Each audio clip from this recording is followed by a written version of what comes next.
to study the measurement of unknown impedance. How we can find out the unknown impedance at high frequency using shift in minima technique. This technique we are going to use. Now regarding this, shifting minima technique says that suppose this is a transmission line on which standing waves are created, and this is my load plane. This is this one, this line that you can see, this is my load end. Now if I at this load end, if there is an unknown load whose impedance that we want to measure, because of that unknown impedance, this is the standing wave which is created, which you can see this dot line. Then what you will do is this dot line that you can see. Now next what you have to do is you will replace this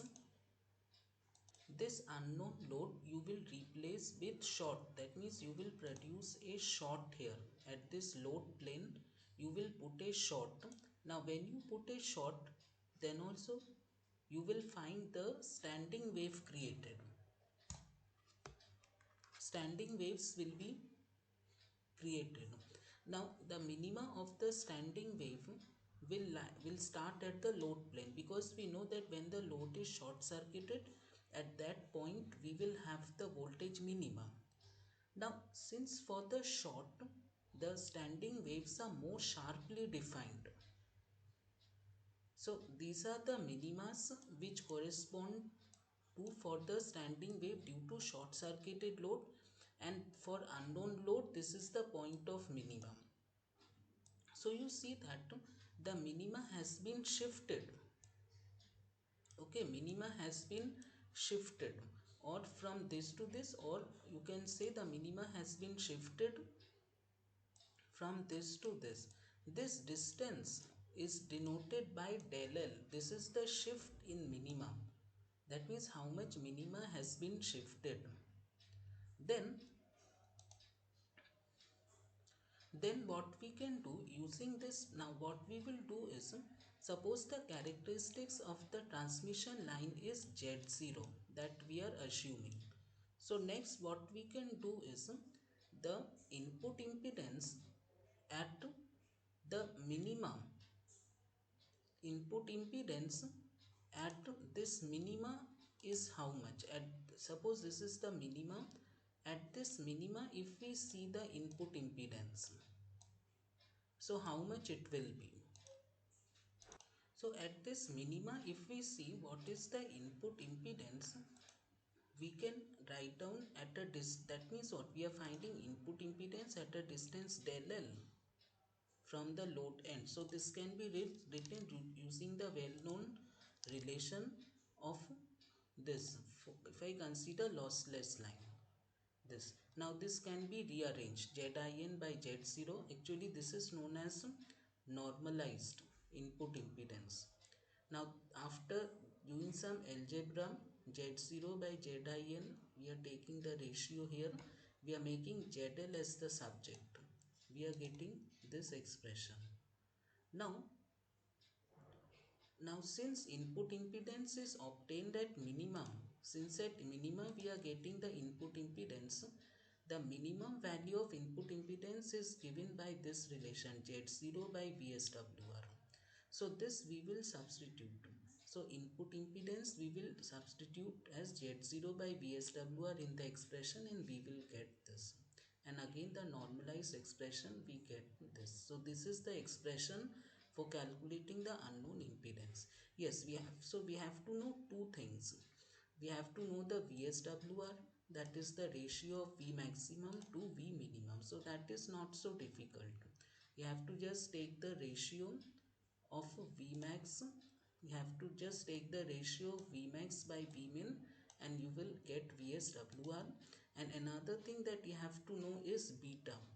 This del L is the shift in minimum. And what is beta? Beta is 2 pi by lambda. Beta is 2 pi by lambda.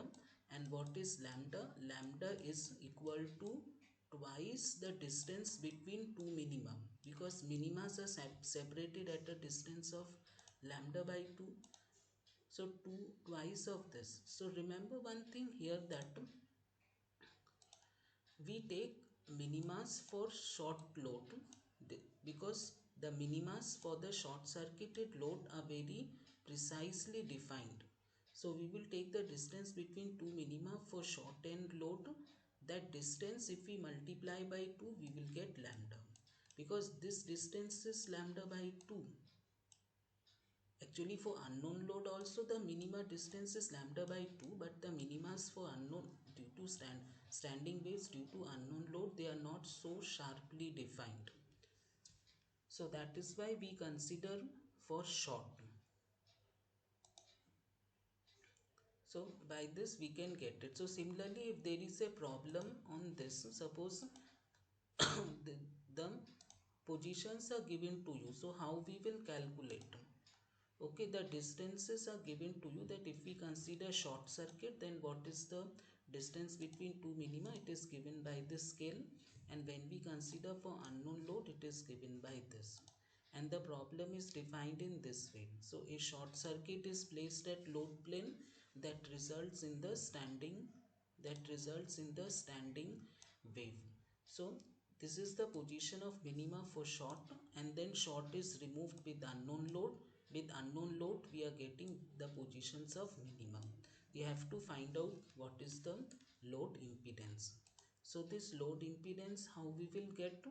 That is, first we will find out the distance between two minima. So that is 2.2 minus 0.2 for short circuited load. So guide wavelength is 2 into distance, that is, so distance between two minima is 2 centimeter. So guide wavelength is 4 centimeter.